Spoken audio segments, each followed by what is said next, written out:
Mempresentasikan hasil kerja kelompoknya terkait teori yang telah dijelaskan pada pertemuan sebelumnya. Sebelum menuju ke presentasi, saya akan membacakan alur dari presentasi kelompok pada hari ini. Yang pertama, terdapat 3 kelompok yang akan melakukan presentasi, di antaranya kelompok 1, kelompok 2, dan kelompok 3. Lalu setiap kelompok yang akan presentasi diberi waktu 10 menit untuk memaparkan hasil, di mana setiap kelompok hanya 2 anggota saja yang melakukan presentasi. Lalu yang ketiga, sesi tanya jawab akan dilakukan setelah semua presentasi kelompok telah selesai dilakukan. Lalu yang keempat, kelompok yang tidak presentasi, yakni kelompok 4, 5, dan 6, diharapkan untuk memberikan pertanyaan kepada kelompok yang nantinya akan presentasi. Baik, untuk mempersingkat waktu, kita langsung mulai saja presentasinya. Untuk kelompok 1 dipersilakan untuk memulai presentasi, waktunya 10 menit, diharapkan untuk memaksimalkan waktu sebaik mungkin. Silakan untuk kelompok 1.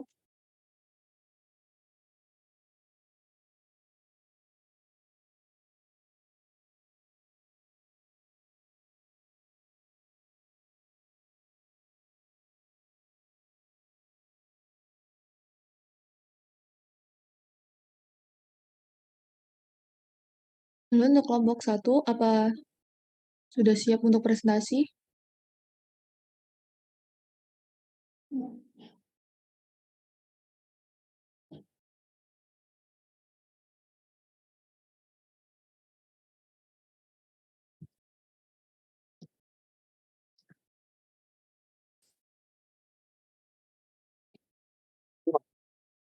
Dengar.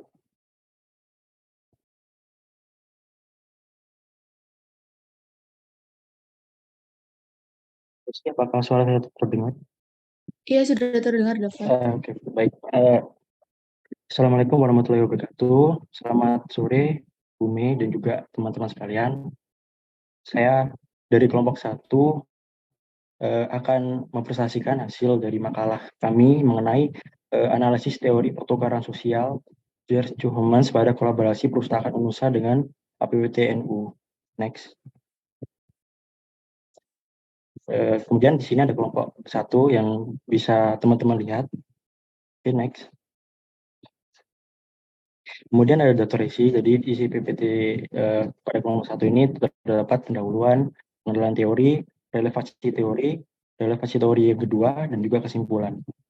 Next. Baik, ke pendahuluan.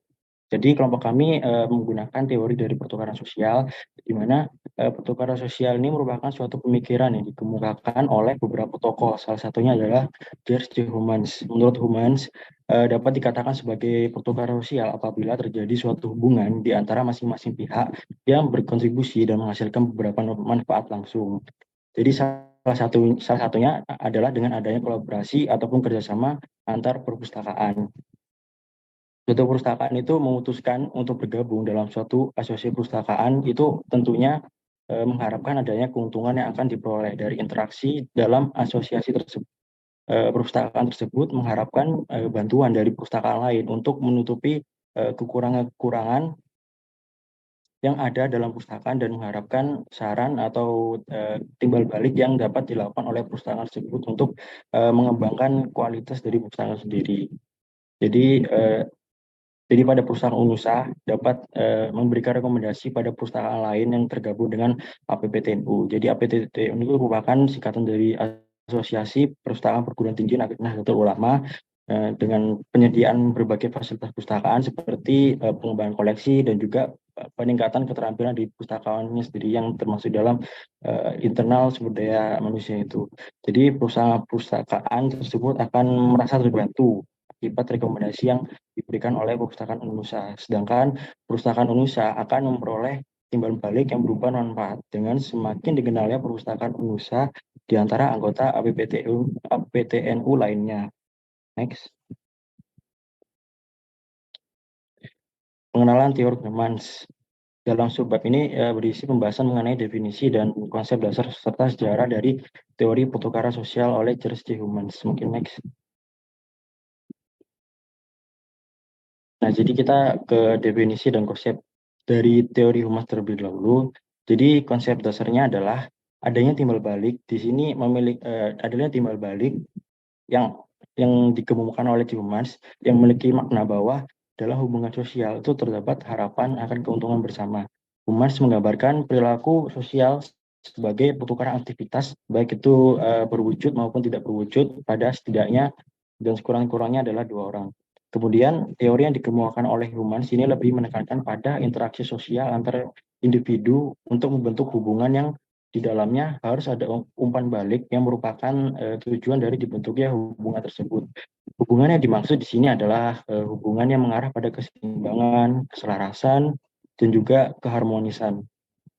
Jadi menurut Johnson, Humans itu menggambarkan dinamika perilaku pada kelompok kecil dalam tiga konsep utama yang saling berkaitan dengan dan berhubungan secara timbal balik.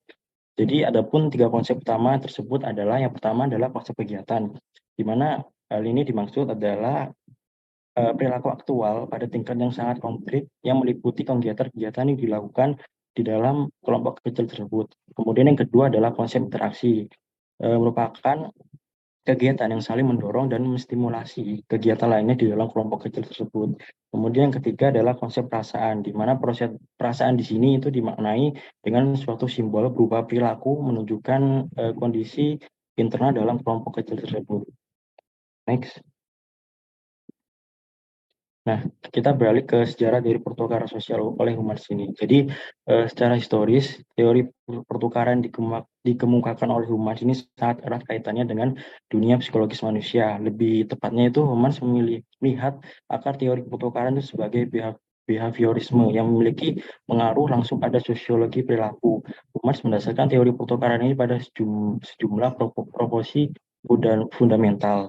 Meskipun beberapa rasionya itu menggambarkan setidaknya dua individu yang berinteraksi, dia sangat berhati-hati untuk menunjukkan bahwa rasio ini didasarkan pada prinsip psikologis. Jadi Humans itu menganggap dirinya seorang psikolog reduksionis ketika ide tentang proporsinya itu dianggap psikologis, sehingga teori pertukaran sosial yang dikemukakan itu mengandung beberapa rasio psikologis. Reduksionisme sendiri itu adalah proses yang menunjukkan bagaimana proporsi yang dikenal sebagai satu ilmu logika berasal dari proposisi yang lebih umum yang dikenal sebagai ilmu lain. Kemudian Homans sejatinya itu tidak terinspirasi oleh teori struktur fungsi kolega lainnya yaitu Talcott-Parsons. Homans awalnya menyesal, dia menamai teorinya itu sebagai teori pertukaran karena dia melihatnya sebagai penerapan psikologi perilaku pada situasi tertentu dalam membahas suatu paradigma perilaku oleh P.F. Skinner. dia mencoba membedakan antara dasar-dasar psikologi dan teorinya. Jadi intinya itu menurut Humans tidak diperlukan skala baru untuk menjelaskan perbedaan dan perilaku sosial dan juga individu. Inilah mengapa dia itu meninggalkan konsep yang diberikan oleh Skinner sambil menegaskan bahwasanya teori yang jelas berbeda dengan konsep teori dari psikologi. Teori ini kemudian menjadi upaya untuk eh, mendorong teori dan pemahaman sosiologis ke arah yang sama, yaitu mengevaluasi peran individu dalam sistem sosial. Dengan kata lain adalah pada teori pertukaran sosialnya, Humans menekankan pada kebutuhan untuk mengontrak individu ke dalam analisis sosiologisnya. Next, mungkin. Kemudian ada alasan dari pemilihan teori pertukaran sosial oleh Humans, oleh kelompok kami. Jadi teori pertukaran sosial dalam konteks jejaring informasi ini menggambarkan sebuah hubungan sosial yang dibangun oleh perpustakaan UNUSA dengan perpustakaan perguruan tinggi Nahdlatul Ulama atau PTNU lainnya yang tergabung menjadi satu anggota dan juga pengurus APPTNU. Mengacu pada teori pertukaran sosial yang digagas oleh Humans, hubungan sosial terjadi antara dua orang atau lebih akan memiliki unsur imbalan yang menguntungkan dan saling mempengaruhi. Dalam hal ini, perpustakaan UNUSA dan juga anggota lain bergabung dengan APTNU itu tentu memperoleh manfaat yang menguntungkan, sehingga memilih untuk bergabung dengan asosiasi tersebut. Berdasarkan hal ini, adanya teori pertukaran sosial yang dikemukakan oleh Humans dapat membantu memahami bagaimana anggota APPTNU berinteraksi dan menjalin kerjasama untuk mencapai tujuan dan kemajuan bersama pula. Mungkin next. Ya, baik. Untuk selanjutnya, mengenai relevansi teori Humas akan dibantu oleh teman saya.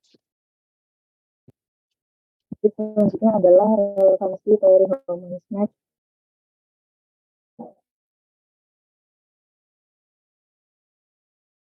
Nah, di sini ada beberapa proposisi yang sudah dijelaskan oleh Humans yang direlevansi dengan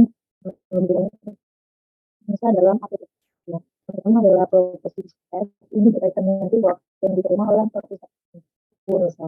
Jadi di sini perpustakaan UNUSA ini merupakan salah satu perpustakaan dengan manajerial dan sumber daya koleksi itu lebih dari perpustakaan-perpustakaannya, sehingga dengan kelebihan itu perpustakaan Indonesia itu bisa untuk membantu lain yang hanya perpustakaan Indonesia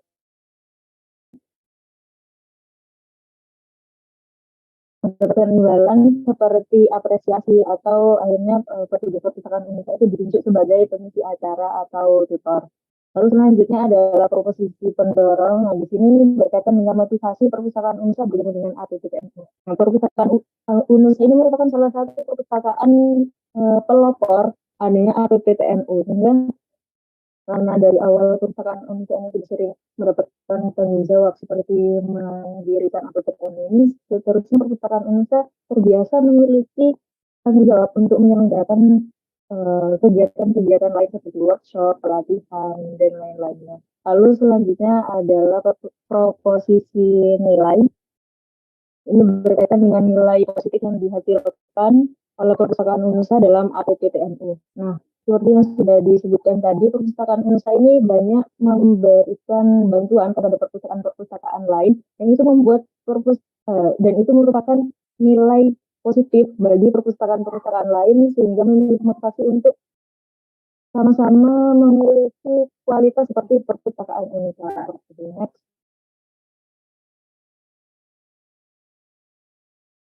Selanjutnya adalah proposisi persetujuan. Ini berkaitan dengan kerjasama antar perpustakaan Indonesia, kerjasama antara perpustakaan Indonesia dengan perpustakaan lain dalam APPTNU. Contohnya adalah persetujuan untuk memberikan pelatihan mengenai otomasi sistem perpustakaan.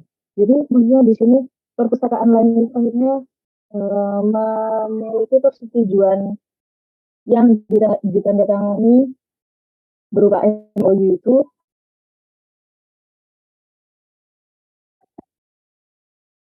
dan di situ perpustakaan UNUS dan di situ perpustakaan UNUSA mendapatkan imbalan baik berupa tunai maupun non tunai karena telah mengajarkan sistem otomasi kepada perpustakaan-perpustakaan lain. Lalu selanjutnya adalah proposisi rasionalitas. Ini sebenarnya kurang lebih sama dengan proposisi sukses itu tadi, karena di sini mementingkan seperti keuntungan yang didapatkan dari bergabung dengan APPTNU. Nah, di sini perpustakaan Unesa itu mendapatkan wadah untuk berkembang dan berinovasi sehingga visi dari APPTNU itu dapat tercapai. Selanjutnya adalah kritik dari Haman.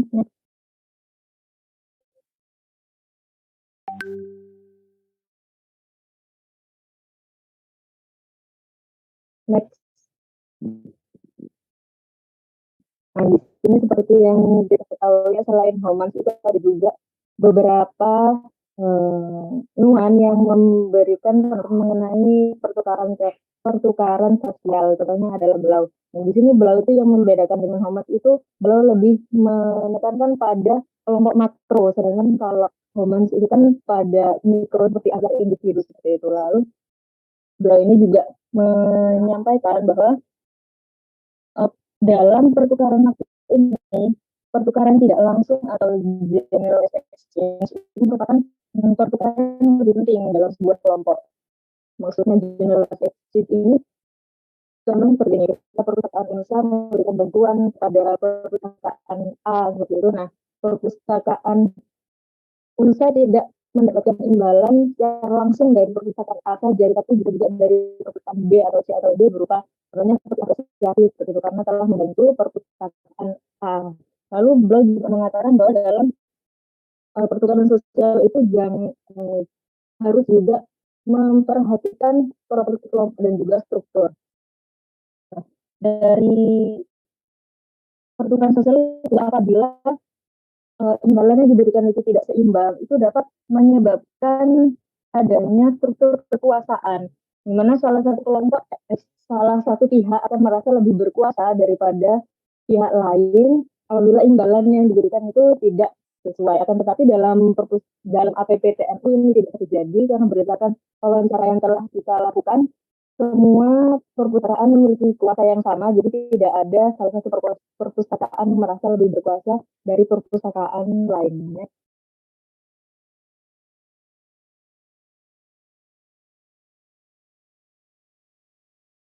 Nah, jadi kesimpulannya, dalam rangka memenuhi kebutuhan informasi perpustakaan yang lebih berkualitas, perpustakaan menjalin kolaborasi dengan perpustakaan lain, salah satunya melalui PTNU, seperti yang dilakukan oleh Unesa.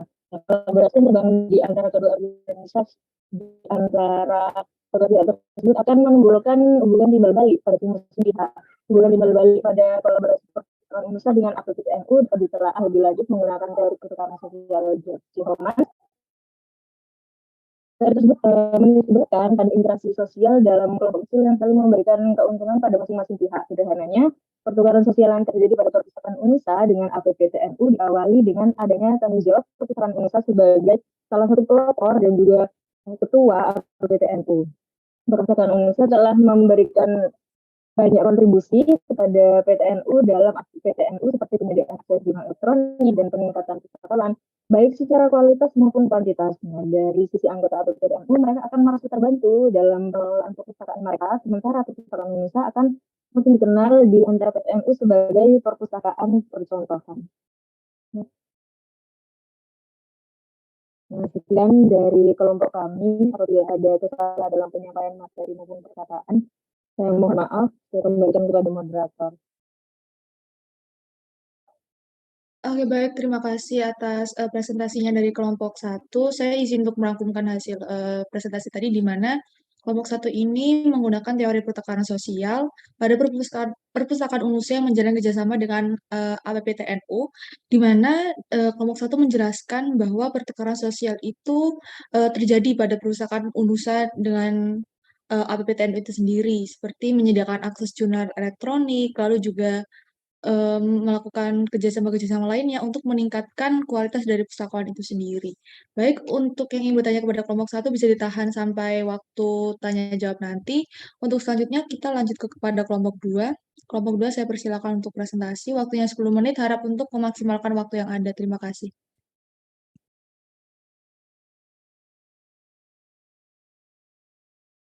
Baik, terima kasih moderator. Sebelum saya memulai presentasi, apakah suara saya sudah terdengar dengan jelas?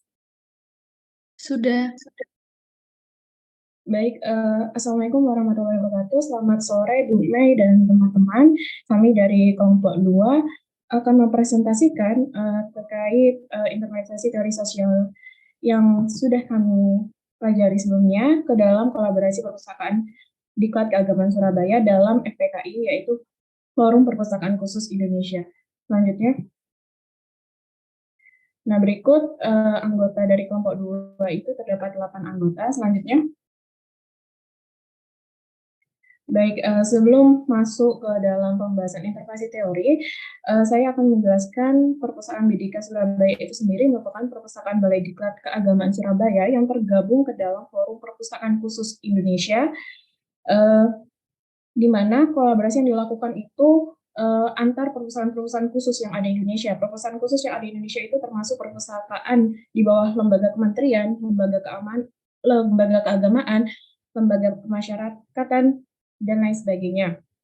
Nah, interpretasi teori sosial yang kami gunakan untuk menganalisis hasil observasi kami dalam bentuk kolaborasi tersebut itu menggunakan teori strukturasi Anthony Giddens pada tahun 2010. Saya akan menjelaskan sedikit terkait teori strukturasi tersebut. Jadi, Anthony Giddens itu dalam teori strukturasinya itu menjelaskan struktur sosial dan interaksi yang terjadi. Di dalam teori ini itu mengidentifikasi pada hubungan yang berlangsung antara individu atau agent yang bersifat subjektif atau subjektivisme dan struktur sosial yang objektif atau objektivisme. Menurut Giddens, kedua dualitas tersebut itu saling berhubungan dan tidak dapat dipisahkan. Selanjutnya, pendekatan struktural pustakawan sebagai agen itu juga dikelompokkan dalam 2 kelompok sebagai bentuk partisipasi, yaitu active participation agent dan passive participation agent. Pustakawan, jika kita menaruh teori strukturasi ini ke dalam kolaborasi yang dilakukan perpustakaan, pustakawan ini sebagai individu atau agent yang melakukan kepentingan terhadap kolaborasi tersebut. Selanjutnya, berdasarkan hasil observasi dan analisis terhadap perpustakaan Balai Diklat Keagamaan Surabaya, pendekatan strukturasi sosial ini sebelum membangun bentuk kolaborasi tersebut, agen selayaknya memiliki berbagai pertimbangan internal secara sadar yang dipengaruhi oleh aturan-aturan sosial di luar dari intrinsik pustakawannya. Nah, Giddens itu menyebutkan ada 3 bentuk kesadaran yang dimiliki agen, di antaranya itu adalah motivasi tak sadar atau kognisi atau unconscious motives, yaitu berkenaan dengan berbagai faktor-faktor yang mempengaruhi tindakan yang dilakukan tanpa menyadarinya secara langsung. Yang kedua, ada kesadaran praktis atau practical unconsciousness, yaitu tingkat kesadaran lanjutan dari motivasi tak sadar, yang mana kesadaran ini timbul dari mulai melibatkan pemahaman agar kebiasaan yang telah dijalani dapat berfungsi. Yang ketiga, kesadaran diskursif atau discursive unconsciousness, yaitu tingkat kesadaran tertinggi yang mana seseorang itu atau agent itu akan memulai memahamkan diri melalui simbol, bahasa maupun makna yang terkandung saat rutinitas berlangsung. Sehingga itu memungkinkan untuk berdiskusi juga beropini dalam sudut pandang subjektif. Ketiga kesadaran yang dikemukakan oleh jenis ini dalam praktiknya dimiliki oleh masing-masing pustakawan di Balai Diklat Keagamaan Surabaya sebagai kesadaran yang mendorong sekaligus melatar belakangi alasan melakukan kolaborasi di dalam Forum Perpustakaan Khusus Indonesia. Selanjutnya,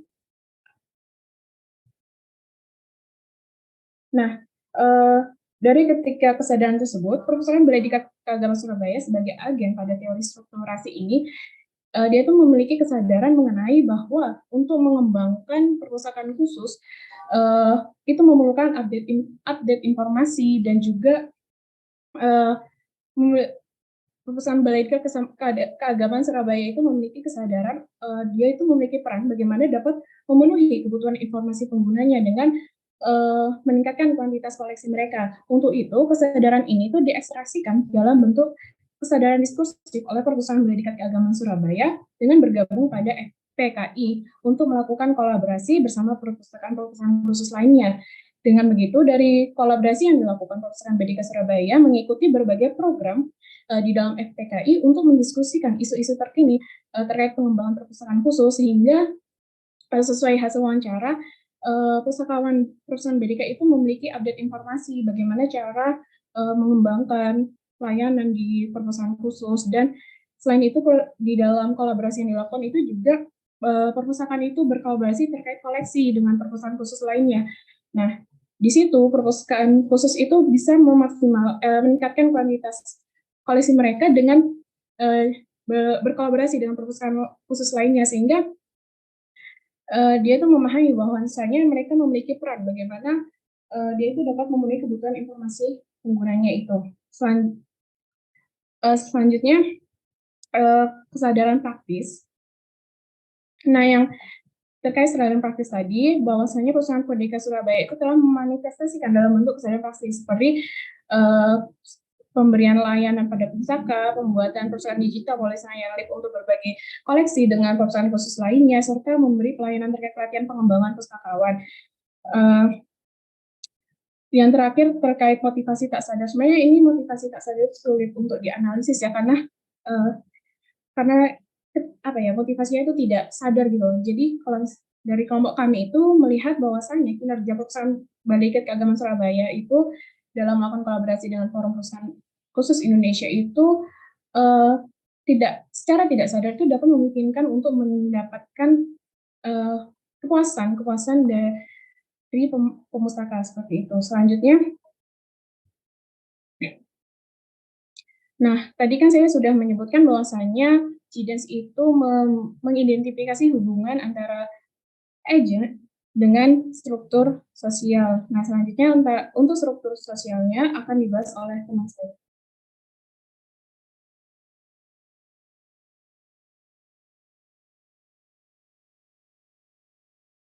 Baik, terima kasih. Saya izin melanjutkan. Jadi selain persoalan kesadaran, Gides menyebutkan bahwa dalam berkolaborasi, selain faktor kesadaran, ada struktur sosial yang mempengaruhi seseorang untuk pada akhirnya menetapkan dirinya untuk melakukan aktivitas berkolaborasi. Nah, hubungan yang saling mempengaruhi ini menurut Giddens dilakukan melalui 3 skema, yakni signifikansi, dominasi, dan legitimasi. Bisa di next. Yang pertama adalah signifikansi. Perpustakaan BDK Surabaya berdasarkan hasil observasi yang kami lakukan memiliki 2 pustakawan, yakni yang pertama sebagai kepala perpustakaan dan yang satunya sebagai staf pustakawan. Kedua pustakawan ini secara struktur signifikansi memiliki kewenangan tertentu sehingga mereka memiliki kesempatan untuk mengambil keputusan berkaitan dengan aktivitas kolaborasi yang hendak diambil oleh perpustakaan BDK. Nah, hal ini dibuktikan dengan adanya legalitas yang jelas bahwa kedua pustakawan tersebut memiliki ijazah keterangan aktif untuk bekerja dan sertifikat pustakawan sebagai pustakawan seperti itu. Bisa di next. Kemudian yang kedua adalah dominasi. Nah, di dalam perpustakaan dominasi ini merupakan struktur di mana penguasaan individu terhadap individu lain itu disebabkan oleh sebuah wewenang tertentu yang dimiliki. Nah, di dalam perpustakaan BDK, mereka merupakan sebuah perpustakaan yang dibawahi atau dinaungi secara langsung oleh Litbang atau bidang pengembangan dan juga penelitian dan pengembangan. Nah, di dalam aktivitasnya, perpustakaan BDK ini bergerak dan melakukan aktivitasnya dan diawasi oleh Litbang tersebut. Sehingga Litbang memiliki dominasi untuk memastikan bahwa perpustakaan menjalankan tugas dan fungsinya khususnya dalam hal berkolaborasi secara internal maupun eksternal dengan baik dan lancar. Kemudian, yang terakhir adalah struktur legitimasi. Nah, karena perpustakaan BDK ini cukup berbeda dengan perpustakaan pada umumnya, di mana mereka memang tidak bisa dipisahkan dan mereka di bawah naungan Litbang atau pimpinan dari pusat BDK itu sendiri, maka legitimasi di dalam perpustakaan ini cukup dirasakan bahwa Litbang adalah lembaga yang memiliki wewenang secara legitimasi untuk membenarkan maupun memberikan koreksi atas seluruh aktivitas yang dilakukan oleh perpustakaan BDK apabila dirasa belum baik. Nah, Litbang ini dapat melakukan peneguran, peringatan, atau pemahaman tentang bentuk kolaborasi yang baik dan terarah. Next. Oleh karena itu, dari pemaparan rekan saya dan juga kelompok 2 dapat dilihat bahwa teori strukturasi sosial yang dikemukakan oleh Giddens ini secara keseluruhan itu berusaha untuk menjelaskan bagaimana sebuah tindakan sosial itu tidak dapat dipisahkan antara unsur motif-motif internal individu maupun sebuah sistem sosial. Pada perpustakaan BDK ini terlihat bagaimana para pustakawan di sana menunjukkan bahwa strukturasi sosial ini berjalan, yang mana untuk menciptakan aktivitas kolaborasi ini dimulai atau dilahirkan atas motif-motif internal yang dimiliki oleh pustakawan tersebut dan juga adanya struktur sosial atau sistem sosial yang dibangun dalam instansi tersebut. Next. Nah, sekian yang dapat saya sampaikan. Mohon maaf apabila ada salah dan kata. Terima kasih. Wassalamualaikum warahmatullahi wabarakatuh. Saya kembalikan lagi ke moderator. Oke, baik. Terima kasih atas presentasinya kelompok 2. Saya izin untuk merangkum hasil presentasi tadi, di mana kelompok 2 ini menggunakan teori strukturasi sosial yang dikemukakan oleh Giddens pada perpustakaan BDK dan menjalin kolaborasi. Nah, kelompok 2 mengatakan bahwa perpustakaan BDK ini telah menunjukkan strukturasi sosial dengan baik, di mana dalam menjalin kolaborasi, pustakawan ini dipengaruhi oleh berbagai motif internal, diantaranya seperti kesadaran, keinginan, kebutuhan, perasaan, dan sebagainya. Oke, untuk mempersingkat waktu, selanjutnya langsung kepada kelompok 3, saya persilakan untuk melakukan presentasi. Silakan kelompok 3.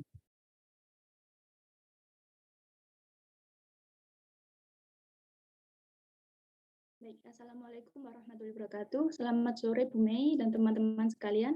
Saya Arisna dan Zefreni sebagai perwakilan dari kelompok 3 yang akan mempresentasikan hasil diskusi kami mengenai analisis implementasi teori pertukaran sosial pada perpustakaan Universitas 17 Agustus 1945 atau UNTAK Surabaya.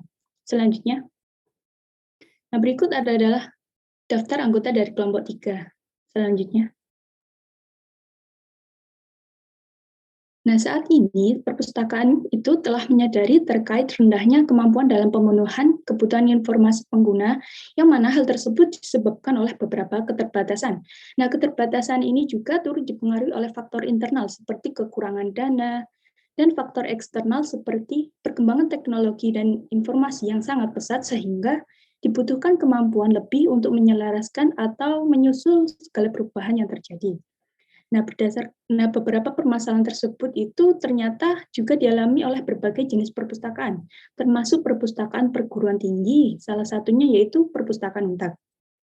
Nah, atas dasar permasalahan tersebut, perpustakaan UNTAK melakukan kerjasama dengan beberapa lembaga informasi dan forum perpustakaan yang didasarkan pada teori pertukaran sosial, di mana tujuannya adalah untuk mendapatkan banyak manfaat tanpa melakukan usaha yang besar. Selanjutnya,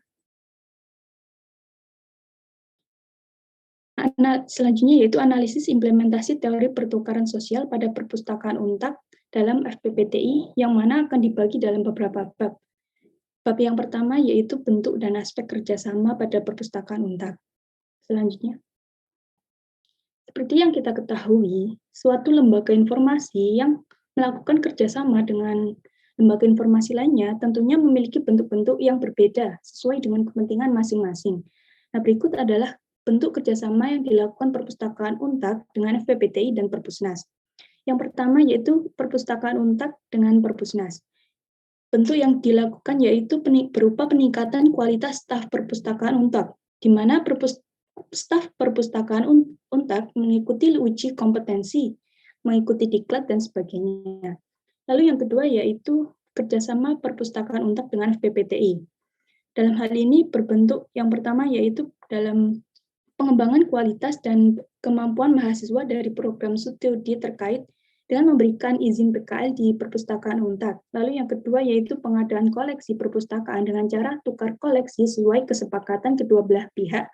Lalu yang ketiga yaitu pelayanan informasi silang layan koleksi antar perpustakaan dengan anggota FPPTI Jatim, dan sebagainya. Selanjutnya,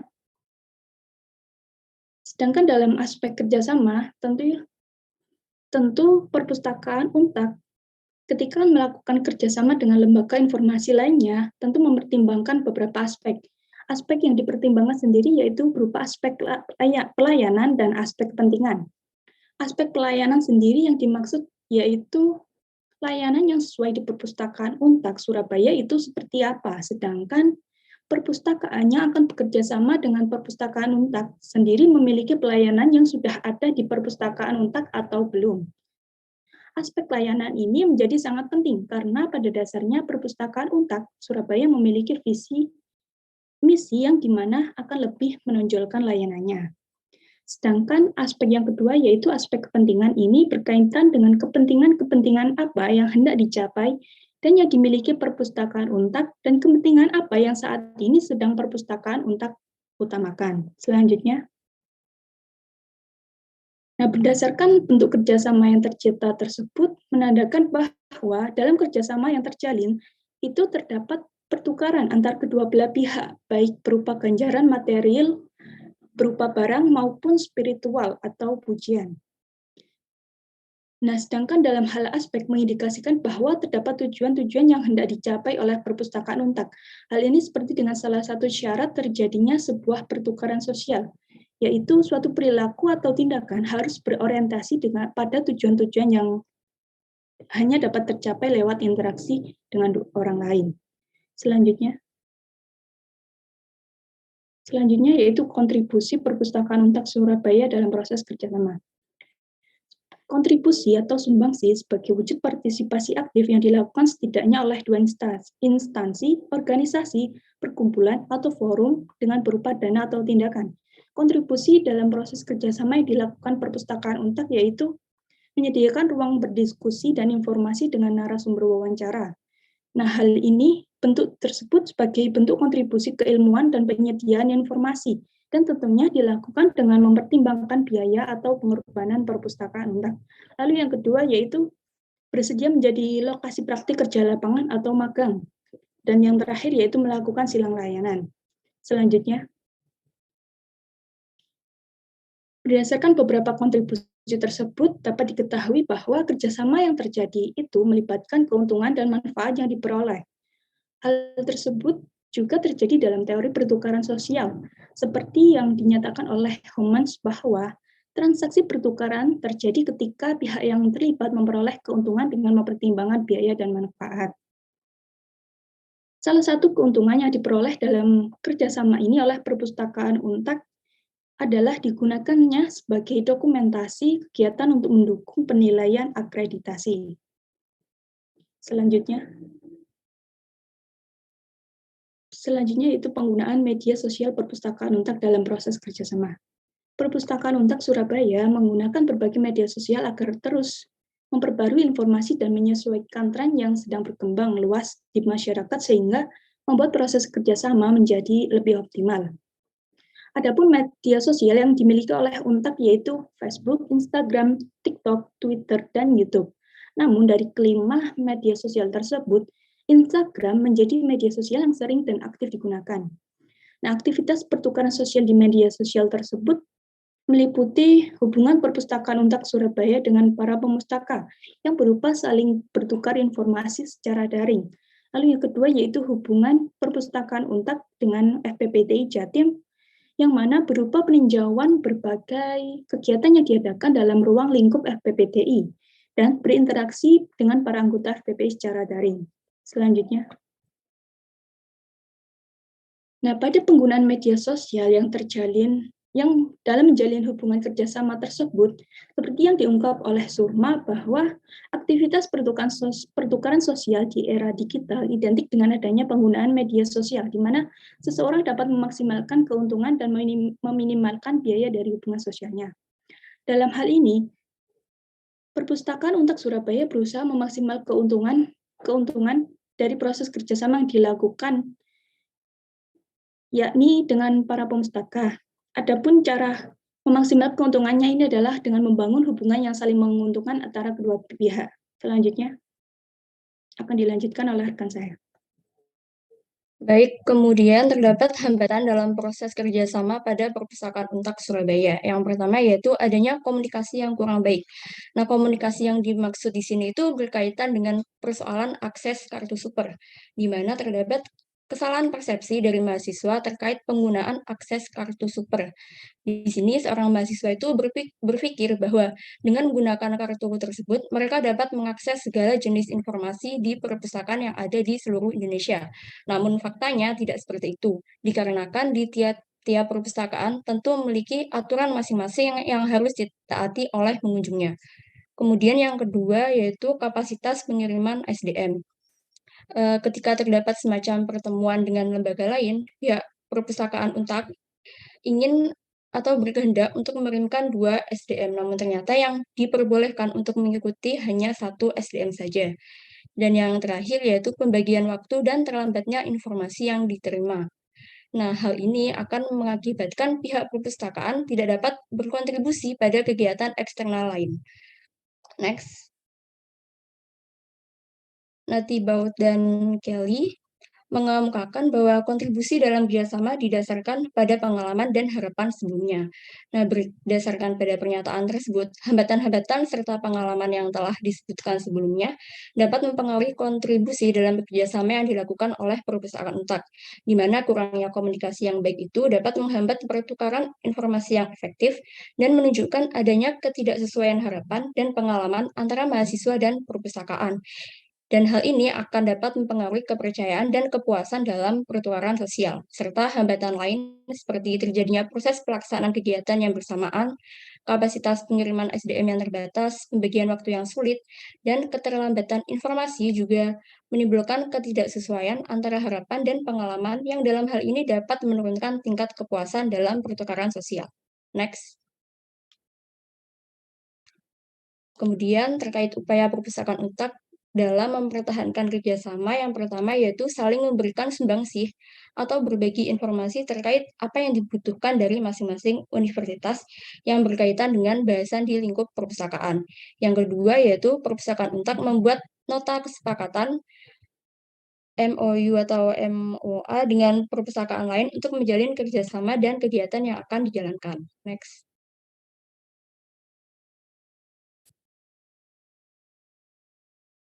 Kemudian yang ketiga yaitu perpustakaan ikut serta dalam setiap agenda kegiatan yang akan dilaksanakan oleh FPPTI serta berkontribusi dengan mengirimkan pustakawan yang berkompeten untuk menjadi pengurus dalam agenda kegiatan FPPTI. Next.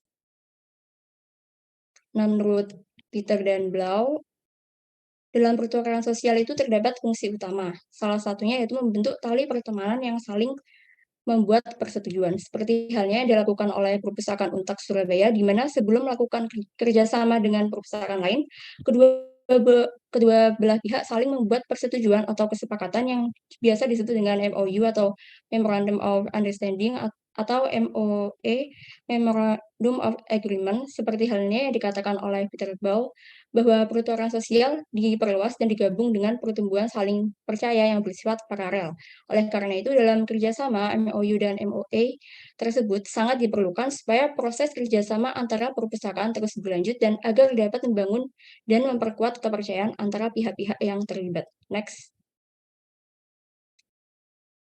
Baik, kesimpulannya yang pertama yaitu dalam melaksanakan kerjasama terjadi teori pertukaran sosial di dalam perpustakaan Untak Surabaya, baik secara internal maupun eksternal. Nah, pertukaran tersebut berupa ganjaran material, berupa barang atau layanan, maupun spiritual berupa pujian. Dan kedua belah pihak saling memberikan kontribusi untuk mendapatkan manfaat dari pertukaran tersebut. Nah, kontribusi ini mencakup bidang keilmuan dan penyediaan informasi.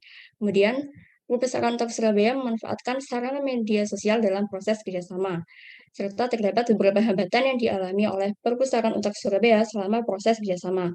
Dan sebelum melakukan kerjasama antara Perpustakaan Untak Surabaya dengan lembaga informasi lain, saling membuat persetujuan dengan MOU atau MOA. Next.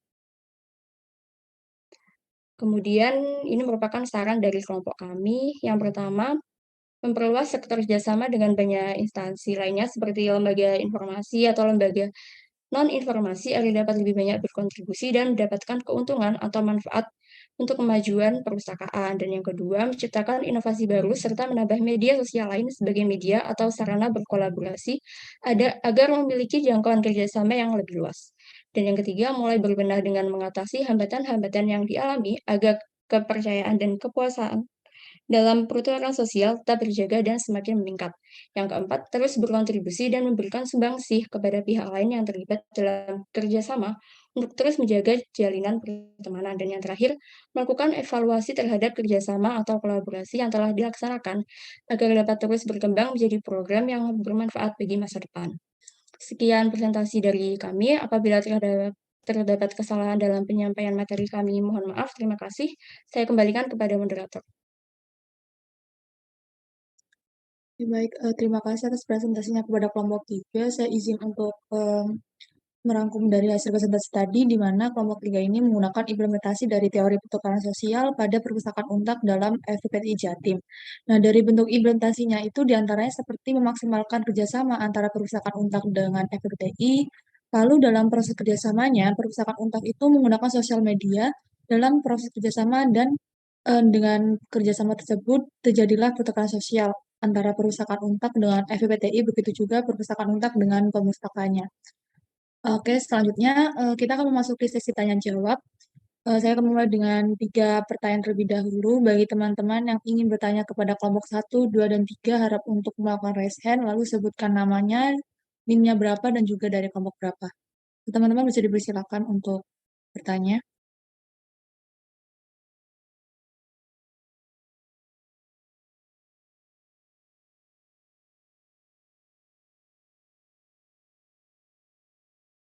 Baik, untuk Denis Ananda bisa dipersilakan untuk bertanya. Baik, saya Denis Ananda Maulidina dengan NIM akhir 022 dari kelompok 5. Saya ingin bertanya kepada kelompok 3. Jadi pertanyaannya, bagaimana upaya perpustakaan Untak dalam mengatasi hambatan dari proses kerjasama tersebut, khususnya bila dilihat dari teori pertukaran sosial? Terima kasih. Baik, dari kelompok 3, apakah sudah jelas dengan pertanyaan dari Denis atau perlu diulangi lagi? Sudah jelas. Sudah jelas. Oke, baik. Terima kasih Denis atas pertanyaannya. Selanjutnya ini dari Fitra Andini. Silakan Fitra. Iya, terima kasih atas kesempatannya. Saya izin bertanya pada kelompok 3. Berdasarkan referensi yang saya baca berkaitan dengan teori pertukaran sosial, terdapat ahli yakni Blau yang mengungkapkan bahwasannya akan terbentuk struktur kekuasaan pada hubungan kolaborasi yang terjadi apabila imbalan yang diberikan dalam pertukaran sosial itu tidak seimbang. Nah, apakah struktur kekuasaan yang disebut tersebut yang disebutkan tadi itu terjadi atau tidak ya pada perpustakaan Untak? Terima kasih. Oke, baik. Terima kasih Fitralina atas pertanyaannya. Ini tadi pertanyaan untuk kelompok 3 juga ya? Ya, betul, kelompok 3. Oke, untuk selanjutnya pertanyaan kepada kelompok 3 saya tutup terlebih dahulu. Jadi untuk penanya selanjutnya ada bertanya kepada kelompok lain ya. Selanjutnya ini tadi ada dari Lisa, bisa langsung ditanya. Saya Lisa Mauludiasari dengan NIM terakhir 076 ingin bertanya kepada kelompok 1. Nah, dari hasil analisis teori dari kelompok 1 pada bagian proposisi persetujuan dituliskan bahwa dalam konteks hubungan perpustakaan UNUSA dengan APPTNU, proposisi persetujuan relevan karena pada beberapa aktivitas pertukaran yang terjadi di antara keduanya menerapkan konsep keadilan distributif. Nah, di sini saya masih kurang memahami dengan baik mengenai konsep keadilan distributif tersebut. Mungkin bisa dijelaskan lebih rinci beserta contoh lainnya jika ada. Sekian, makasih. Baik, terima kasih Lisa untuk pertanyaannya. Untuk sementara saya tutup dulu untuk sesi pertama dari 3 penanya ini. Bagi kelompok yang diajukan pertanyaan, bisa langsung menjawab pertanyaan yang diajukan kepada kelompok ya.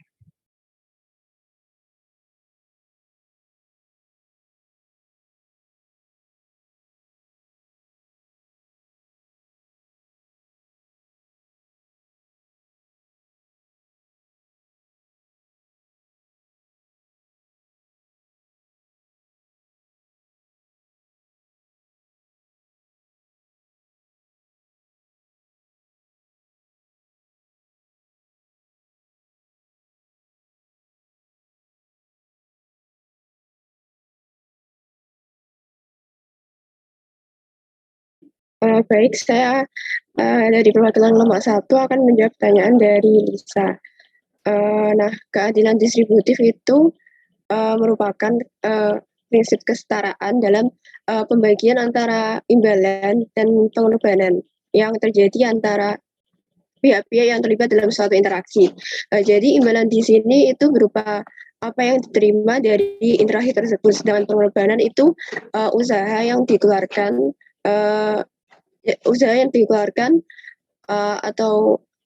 atau suatu hal yang bisa memberikan kontribusi pada pihak lainnya. Jadi itu untuk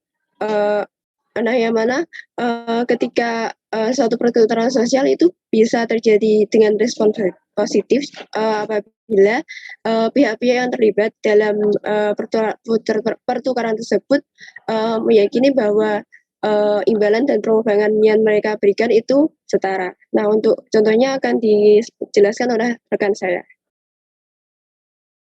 Ya, baik. Saya di sini izin menambahkan jawaban dari Hanin. Sebelumnya, apakah suara saya sudah jelas? Sudah jelas. Ya. Jadi, berdasarkan hasil wawancara yang telah kami lakukan juga terkait dan yang juga telah kami jelaskan di makalah, itu informasi yang kami peroleh terkait pembagian antara kontribusi perpustakaan UNUSA dan imbalan yang diberikan oleh APPTNU maupun perpustakaan anggota APPTNU lain, kontribusi yang diberikan oleh perpustakaan UNUSA itu cenderung mengarah pada kesediaan kerjasama dalam hal akses koleksi digital, pembuatan sistem otomasi perpustakaan, hingga sebagai narasumber dalam kegiatan-kegiatan yang APPTNU selenggarakan. Sedangkan imbalan yang diterima oleh perpustakaan UNUSA sendiri itu cenderung mengarah pada penerimaan penghargaan, kepercayaan, hingga honorer, baik dari APPTNU maupun perpustakaan lainnya. Selain itu, meskipun tergolong sebagai salah satu anggota APPTNU terbaik dari segi sumber daya koleksi, SDM, dan juga akreditasi, namun hal ini juga tidak menutup kemungkinan jika perpustakaan UNUSA itu masih memerlukan bantuan dari perpustakaan lainnya. Misalnya, dalam hal ini itu tentang akses koleksi dari perpustakaan lainnya. Nah, akses koleksi yang diterima atau diberikan perpustakaan lain kepada perpustakaan UNUSA ini, itu menjadi salah satu bentuk imbalan yang perpustakaan UNUSA terima. Lalu mengingat juga bahwa APPTNU ini masih belum lama berdiri, maka kegiatan yang mereka lakukan pun juga masih belum banyak. Dan saat ini APPTNU ini dan juga perpustakaan di bawahnya masih berfokus pada pengembangan sumber daya manusia, pengembangan koleksi, dan juga penambahan anggota, sehingga pertukaran atau imbalan dan juga kontribusinya pun masih sebatas pengembangan-pengembangan yang telah saya sebutkan tadi. Mungkin itu dari saya, apakah sudah cukup?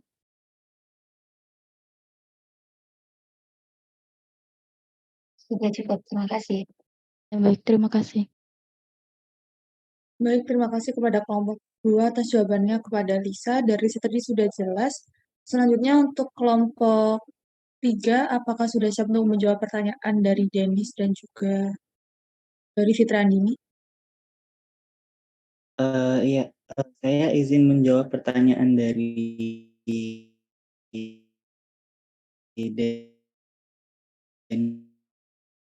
Denis. Tadi pertanyaannya kurang lebih bagaimana mengatasi hambatan yang dihadapi oleh seperti yang dijelaskan Untak itu ada 3 kapasitas pengiriman SDM dalam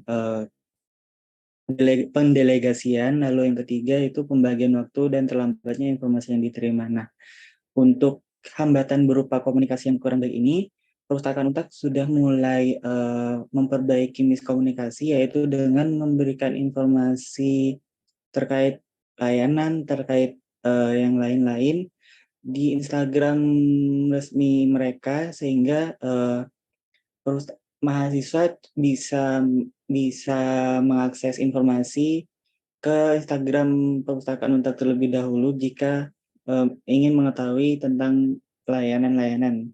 Terus selain itu di Instagram juga teman mahasiswa atau pemustaka bisa DM untuk bertanya atau untuk question gitu tentang kartu super dan yang lain dan yang lain-lain. Lalu untuk yang permasalahan yang kedua yaitu kapasitas pengiriman SDM. Nah, untuk permasalahan ini tidak Perpustakaan Untak mulai memprioritaskan sekiranya siapa yang lebih prioritas untuk dikirim. Jadi Perpustakaan Untak sudah lebih menentukan siapa saja yang akan dikirim untuk pendelegasian. Nah, untuk pembagian waktu dan terlambatnya informasi, Perpustakaan Untak sendiri sudah mulai lebih aktif dalam pencarian informasi terkait kerjasama dan di Instagram, terutama di Instagramnya FPPTI.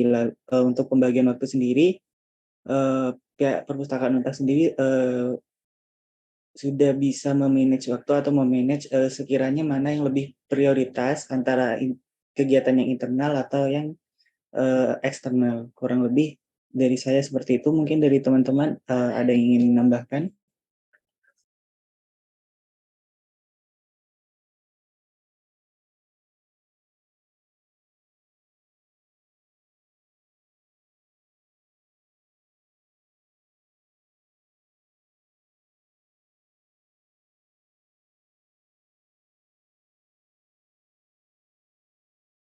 Mungkin sepertinya cukup dari kelompok kami untuk pertanyaan Denis. Saya kembalikan ke moderator. Baik, terima kasih Faisal atas jawabannya kepada pertanyaan dari Denis. Dari Denis, apa sudah paham dengan jawaban dari Faisal atau ada tanggapan lagi? Ya, sudah cukup menjawab. Terima kasih.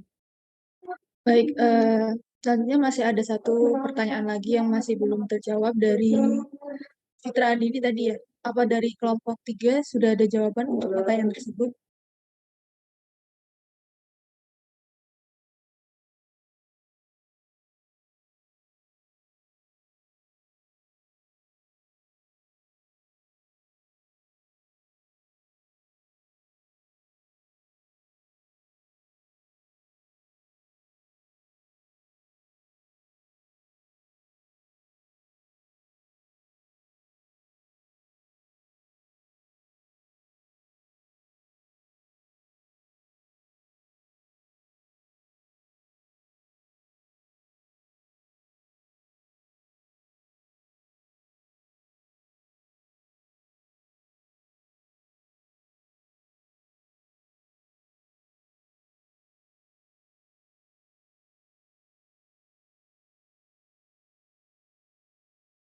Saya ingin menjawab pertanyaannya Fitrandini. Jadi pertanyaannya, apakah struktur kekuasaan yang disebut tersebut terjadi atau tidak pada perpustakaan UNTAD? Nah, menurut kami itu tidak terjadi di perpustakaan UNTAD, karena menurut perpustakaan UNTAD sendiri, setiap kerjasama itu tidak boleh ada yang tumbang tindih. Jadi kayak model neraca, jadinya itu harus balance. Jadi artinya itu tidak boleh hanya di perpustakaan UNTAD yang lebih banyak untungnya daripada perpustakaan lain yang diajak bekerja sama. Itu jawaban yang dapat saya berikan. Mungkin teman-teman ada yang mau menambahkan.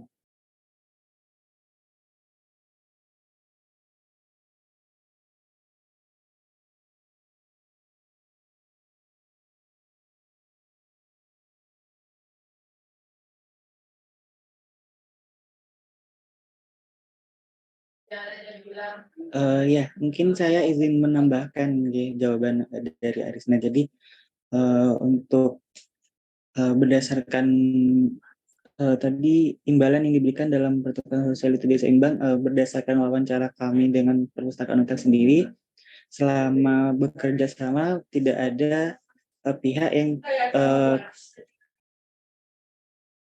yang memiliki apa ya, yang satunya kurang untung, yang satunya lebih untung. Jadi sama-sama rata, pukul rata. Nah, sedangkan untuk struktur kekuasaan sendiri itu hanya terjadi pada kolaborasi perpustakaan UNTAD dengan FPPTI, karena diketahui dari semua bentuk kegiatan kolaborasi ini berdasarkan MOU yang dibuat antara perpustakaan UNTAD dan FPPTI. Jadi struktur kekuasaan hanya ada dalam bentuk kolaborasi antara perpustakaan UNTAD dengan FPPTI saja. Kurang lebih seperti itu. Baik, untuk Fitrandini, apakah jawaban dari kelompok sudah jelas atau ada tanggapan lagi? Sudah cukup jelas. Terima kasih Arisna sama Faizal. Baik, selanjutnya kita akan membuka sesi 2. Namun untuk sesi 2 ini tidak diperbolehkan untuk bertanya lagi kepada kelompok 3 karena sudah ada 2 penanya.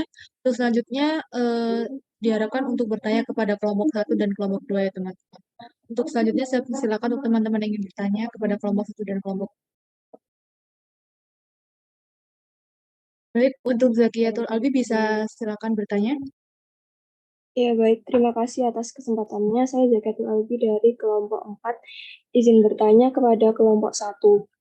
Nah, kan di makalah sudah dijelaskan hubungan antara Perpus Unusa dengan APPTNU melalui proposisi-proposisi.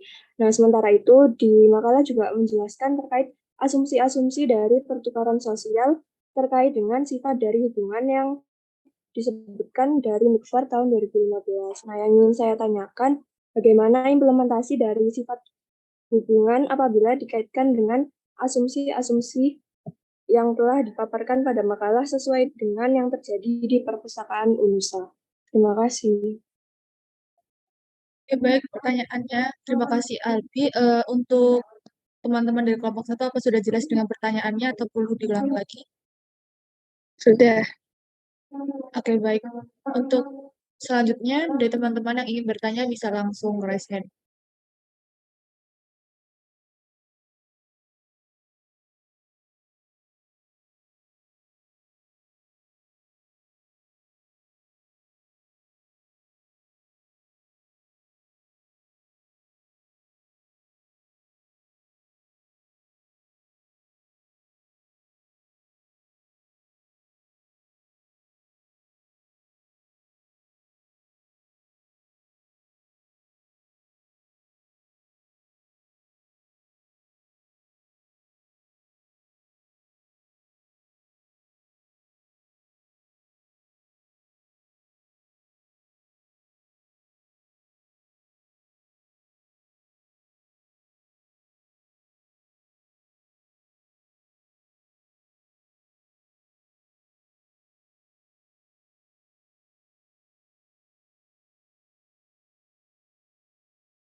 Baik, untuk Muhammad Iqbal Sujana bisa langsung bertanya.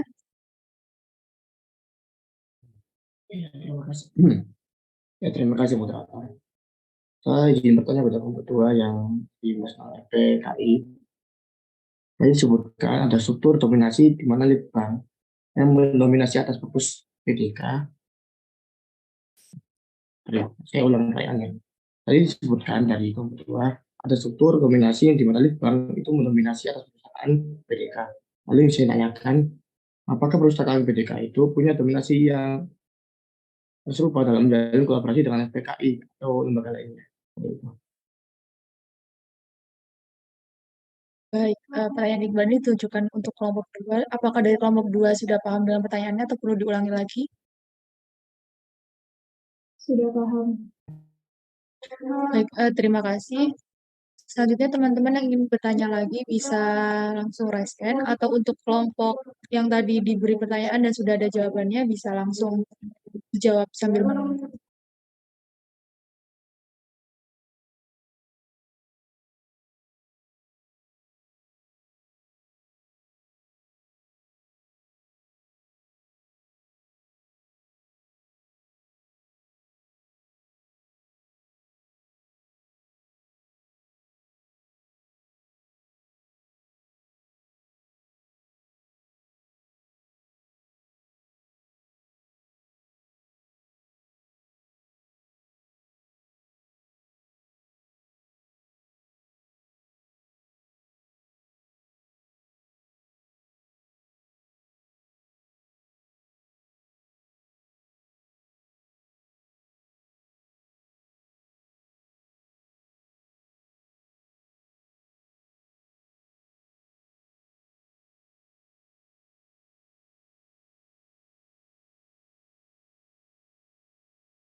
Oh iya, untuk teman-teman yang ingin bertanya untuk kelompok selanjutnya diharapkan bertanya ke kelompok 2 ya. Karena untuk pertanyaan pada kelompok 1 dan kelompok 3 sudah kasih.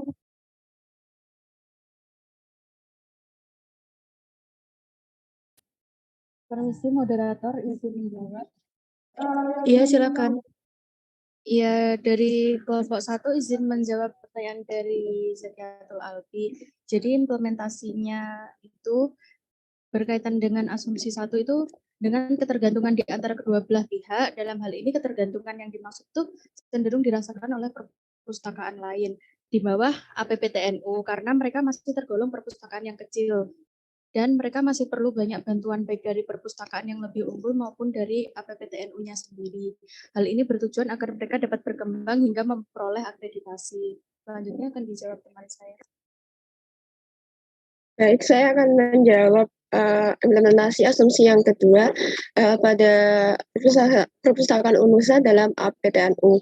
Nah, asumsi 2 ini berisi bahwa hubungan merupakan sebuah proses yang mana karena perubahan waktu itu bisa jadi hubungan antara kedua belah pihak itu mengalami perubahan akibat perubahan penilaian juga. Nah, dalam kaitannya dengan perpustakaan UNUSA ini, pada awalnya mereka itu melakukan banyak kontribusi terhadap APPTNU seperti kayak penyediaan akses jurnal elektronik bersama, terus kemudian ada peningkatan kualitas pustakawan itu. Nah, itu pada awalnya mereka melakukan itu karena untuk melakukan tanggung jawab mereka karena pada saat itu perpustakaan UNUSA menjabat sebagai ketua APPTNU. Jadi dengan tanggung jawab yang timbang itu mereka menjadikan itu sebagai motivasi utama dalam melakukan pertukaran. Namun seiring berjalannya waktu, dari situ mereka merasa bahwa dari hubungan itu mereka bisa semakin dikenal atau istilahnya reputasi mereka di antara perpustakaan dalam APPTNU itu bisa meningkat. Jadi untuk kedepannya mereka bisa melakukan banyak kontribusi itu tanpa memandang bahwa sudah menjadi keharusan gitu. Jadi kayak ya sekedar membantu aja kalaupun mereka ingin memberikan kontribusi.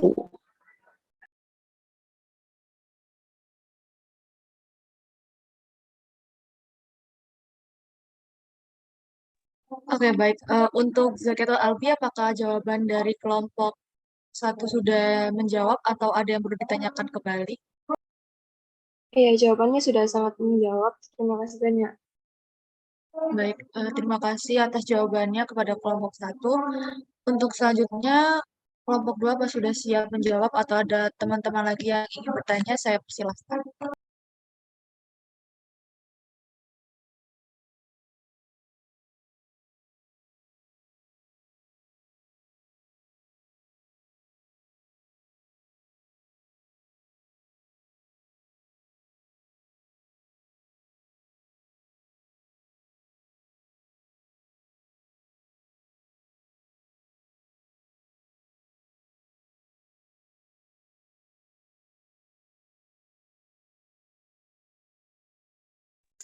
Baik, saya izin menjawab pertanyaan dari Sujana.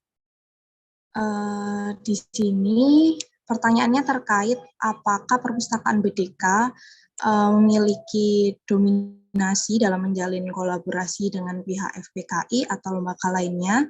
Sejauh ini karena perpustakaan dari BDK sendiri masih memiliki SDM yang rendah, di mana mereka masih belum menjalin hubungan atau kolaborasi dengan banyak pihak, terlebih lagi dengan FPKI ini baru saja, sehingga dapat disimpulkan bahwa pihak perpustakaan BDK masih belum memiliki dominasi dalam menjalin kolaborasi dengan pihak FPKI sendiri.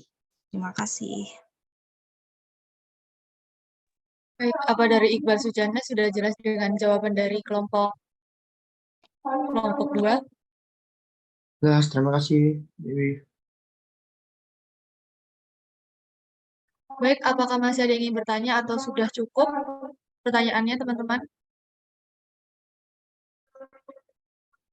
Oke, baik. Sepertinya sudah tidak ada yang ingin bertanya. Saya tutup sesi tanya jawab pada presentasi kali ini. Saya moderator mengucapkan terima kasih. Maaf jika ada salah kata. Assalamualaikum warahmatullahi wabarakatuh. Saya kembalikan ke Bu Mei. Baik, terima kasih Mbak Anissa sudah memandu diskusi kita sore ini. Mas dan Mbak, yang perlu saya komentari langsung untuk ketiganya ya, ketiga makalah ya yang sudah dibuat, dan ini nanti juga untuk perbaikan begitu. Yang pertama, ketiganya sudah cukup bagus mendudukkan dalam atau menganalisis ya fenomena kolaborasi kerjasama yang dilakukan oleh beberapa perpustakaan perguruan tinggi dengan menggunakan teori sosial ya salah satunya, baik itu pertukaran sosial maupun strukturasi. Nah, namun perlu jadi catatan. Yang pertama adalah teman-teman ketika menuliskan perumusan masalah, tuh ya, ini hampir semua ya perumusan masalah seperti ini ya. Kalau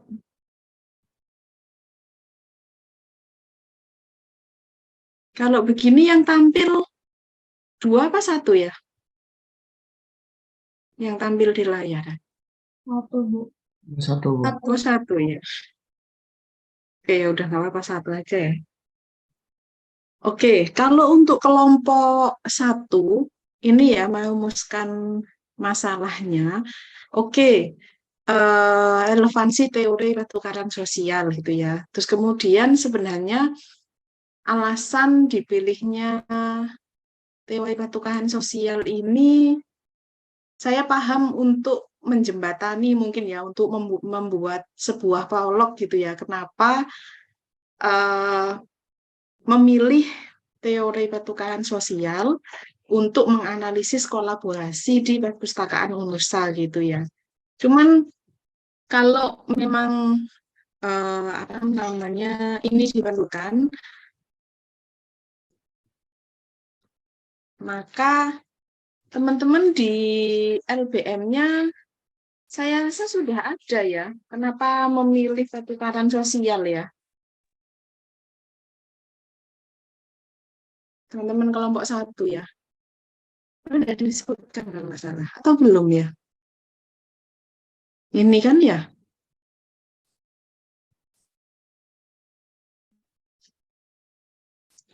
Oh, belum ya, cuman secara umum ya. Kemudian secara spesifik ini. Nah, teman-teman kelompok 1, 2, 3 ini hampir sama. Untuk bab 2 selalu menayangkan profil dulu ya. Profil dulu. Padahal kalau kita menilik dalam penulisan ilmiah, apa yang seharusnya ditulis dalam pembahasan itu adalah apa yang dipersoalkan atau dirumuskan dalam permasalahan ini. Jadi kalau menulis misalnya profil, logo, dan lain sebagainya, itu lebih baik dibuat bab sendiri, misalnya bab 2 gambaran umum gitu ya. Nanti bab 3 itu pembahasan. Nah, pembahasan ini disesuaikan dengan rumusan masalah.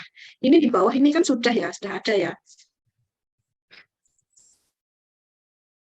Nah, ini kan, ini tidak ada di rumusan masalah ya. Jadi rumusan masalah yang pertama itu kan, apa tadi? Rumusan masalah yang pertama tadi, alasan ya. Alasan kenapa memilih teori ketukaran sosial. Ini ya. Alasan Bu Mei, ya, share screen-nya itu masih di rumusan masalah aja. Tidak bergerak. Gimana? Share screen-nya itu masih di rumusan masalah, tidak bergerak.